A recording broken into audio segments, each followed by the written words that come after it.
It's week 1, man. Lions versus Rams. Let's get into it, brother. Yes.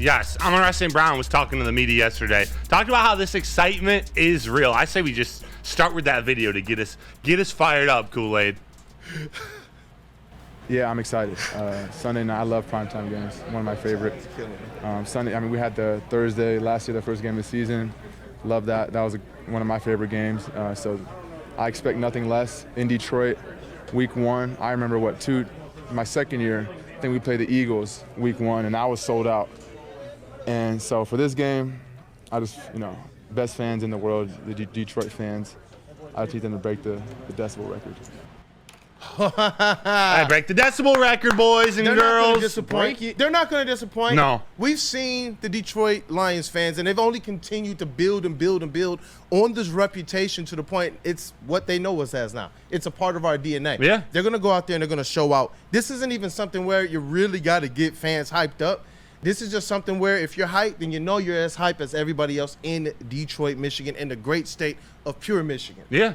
It's a football weekend, so everyone's in the football mood. You go from college football Saturday to having to wait all day long on Sunday. And that's why I think the roof's going to explode at Ford Field on Sunday, because there's going to be so much pent-up energy. People who have been craving football have been waiting around for months. It's a shorter time frame since the last Lions game and the first that most Detroit Lions fans / all of us under the age of 60 are used to, but it's here. It's finally here. They welcome an old quarterback of ours. They welcome a team they beat in the playoffs last year. They welcome a team that sent their quarterback a couple years ago packing in favor of the guy who wanted out of Detroit, Matt. Guy who asked for a trade out of Detroit, Matt. M-A-T-T. Like, this roof is going to explode. I love that all the players are acknowledging it, and you can see they feel it. Amon-Ra St. Brown, he's not mincing his words. This is the real deal, and it's becoming a real advantage. Yes, Stafford is a veteran quarterback. Jonah Jackson is a veteran offensive lineman. Not a veteran center, veteran offensive lineman. But the crowd can play a factor. That's why we can all get excited. Yep. This offense is going to be flying. The defense is renewed, rebuilt, rejuvenated. And it's going to be a hell of a Sunday, man. It's going to be all of them. It's going to be awesome. And you know what I like about Amon-Ra St. Brown is that he's the type of player that wears proudly on his sleeve the things that we conjecture as fans, like, do they really care about this stuff? Well, we've seen him care about his Madden rating. We've seen him care about the Pro Bowl. Even after he got all pro, like, hey, bro, I'm still like, yo. And so it's awesome to see him ultimately get there. And he's somebody that does care about all of the intrinsic things that fans can bring to the game. Yes, they want to play at their best. And we see him practice and perform at his best all the time. But there is a little bit more juice, a little bit more Honolulu Blue Kool-Aid for these players when they know Detroit is rocking with us. Michigan is rocking with us. That's what it is. And that, to me, is what endears me even more to Amon-Ra St. Brown. More than the work ethic, more than that never quit, more than that resiliency, more than that we see him getting beat up all game long, but Amon-Ra St. Brown still gets up. It's crazy to see him wincing, and then to see the receivers and to see everything he dealt with all season. And that man still balled out, dog. He's still balled out. You talk about him wincing when literally, like, his abdomen came off of his bone. Someone kneeled on him, bro. I don't remember if that was after or before the initial injury, but someone straight up kneeled on him. And he still got up and balled out. And Kirby Joseph is still a dirty player. But Kirby's the dirty one. But Kirby's a dirty player. No, Amon-Ra St. Brown, honestly, he could be talked about every single day. He's going to have a monster game on Sunday, both because the Rams decided to trade their green dot linebacker 2 weeks ago, Ernest Jones, and now their top cornerback, their top offseason acquisition, Darius Williams, he's out. He's out for this Sunday's game. He's out actually for 4 weeks. He got placed on the IR, nursing a hamstring injury. But they have a brand new secondary, and now they don't have their top guy, some guy who they were relying upon to be a force in that secondary to cover the opposing team's best receiver, whether that was Amon-Ra or J-Mo. That's a big loss for them, Kool-Aid. That's a big loss, Chase and JB. Yeah. This gives me more and more excitement that this Detroit Lions offense is going to be absolutely rolling. But the key, and Ed O'Neill said it in the chat, the key, the Lions defense is what will decide the game. The Lions defense is what will decide the game. They're The Rams, although they got question marks on the offensive line, their offense is still going to be their offense. We got to make it difficult on them, make it hard for Stafford. Get in the backfield on this offensive line, who's nursing some injuries and some suspensions, and Jonah Jackson's playing center for the first time in a while. But we got guys on this defensive line to do that, Kool-Aid. And you know what? It's time for the Detroit Lions to fully embrace the identity of bully ball. If the league is calling you what they're calling you and they're crying and all of this type of stuff, if these are what your peers at these other teams and your rivals are saying, but the league isn't finding you, the league isn't flagging you, then go out there and embrace this identity just like Dan Campbell promised. He said this is exactly the way that we're going to play. And you better hope this is on the referees. Blow the whistles faster. Because Dan Campbell said, my guys are playing through the whistle. This is what we're going to do. This is how they're taught, and they're not getting flagged or fined. To me, which makes this much more acceptable than when they were bullies on the block back in Sue's day, but they were costing themselves with big penalties. This team is trying to do it the right way.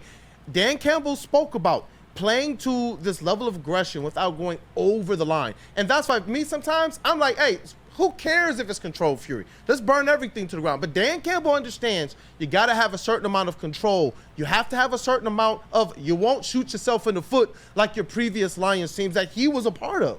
So it's like, you know what? I know this team is going to be ready to play completely to the edge on Sunday. I want them to be bullies on Sunday. I want them to go out there and be a team that we see is clearly, I don't care what the final score is, you can clearly see they pushed those Rams around all game long. They did. And remember when I talked yesterday who I picked for Defensive Player of the Year? Yeah. Aiden Hutchinson. Aiden Hutchinson, Michigan's own, Detroit's own. I think Aaron Glenn shares the same sentiment. At least thinks he's ready to be in that tier, be considered in that tier of edge rusher. JB, could you play that clip of Aaron Glenn talking about Aiden Hutchinson yesterday, courtesy of the Lions? Hutch has had a tremendous offseason. He had a tremendous training camp. I like the word tremendous. And now he's at that point that he needs to set his sights at being, if not the best player defensively in this league, to one of the best players, which he is. Right? But now it's time for him to look at himself as the best player. Damn. Which he is. AG, you know he got dogs. You hear the way he's talking? You can hear it in his voice. He didn't say that player. He said Hutch. You know how he describes everybody as that player? No, Hutch is different. Hutch is a unicorn.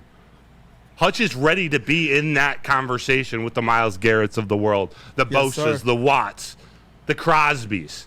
He's not there yet because Sunday hasn't happened yet. He's not there yet. We're putting them all in that category. Got to give them their respect. They've done it. Ascension is a natural process. Ascension in the process of becoming great. That's something that, you know what, you can't skip steps. And honestly, the first year, boom, got off right away. You know what? It got off right away. Bang! And the whole NFL had to do something about that, and he started to face coverages that some of the more middling and kind of good, edge rushers, they're not facing these things. You're talking about you're already double and triple teamed, and then all of a sudden you're bringing a chip block and another block here, and they're spinning you this way, spinning you that way. You're getting the pressures. But because you're trying so aggressively to get to the quarterback, you're in over pursuit. So what do the Detroit Lions do to help you? Because they understand that you have this all-out talent. They say, you know what? Let's go get some block eaters in DJ Reader. Let's go get some guys in Davenport who can help you get after the quarterback.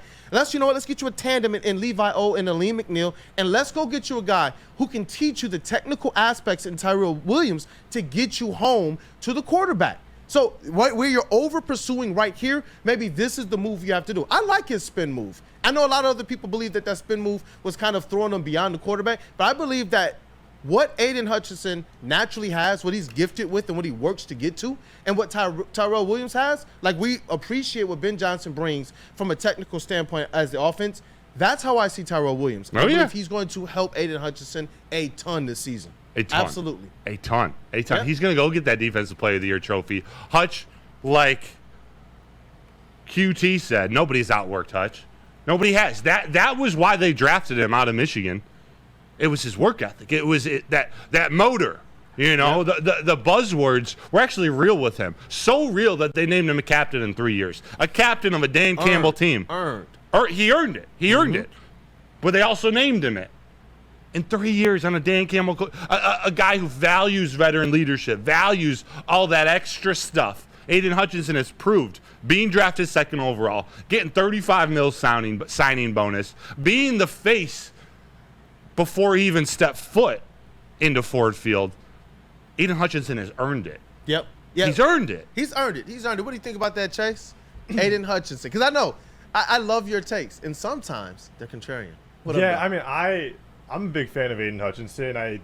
We drafted him second overall. We should have high expectations for him, and when he meets those expectations, I mean, I've heard before that you don't necessarily get credit for the things you're supposed to do. That's just what you're supposed to do. You get criticism for when you don't meet those expectations, and I think with Tyrell Williams, we have a really good chance to see a huge development out of Aiden Hutchinson. I'm hoping for about 15 sacks this year, at least as like the base level of his production.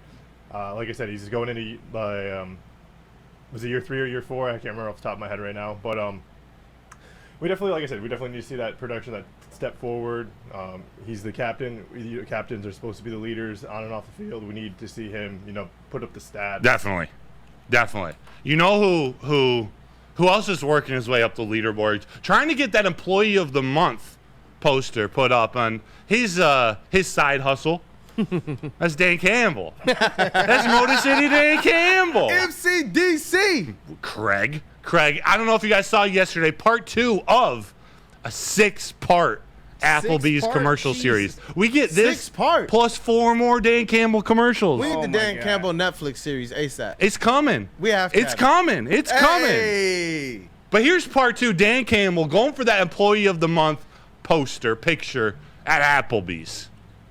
And there's no point in adding the right talent without the right leadership. We're more than servers. Feel the energy coursing through your veins. Which is why Applebee's brought in Coach Dan Campbell to take the coveted role of assistant shift manager. Now that I'm on this team, we're going to have a different level of production. I move faster than that. Bringing a level of intensity that is as inspiring as it is feared. I'm all about friendly competition in the workplace. Anything else? Coming from Craig. Next month, this is my wall. You know what I love about the commercials? Bro. It's that he's not acting. He's not acting. That's Dan Campbell. All of it has been authentically Dan Campbell with a little dash of his humor. But when you look at like the Hard Knocks and such, that's still Dan Campbell. Like when it was like D's. Authenticity, D's D's nuts. nuts.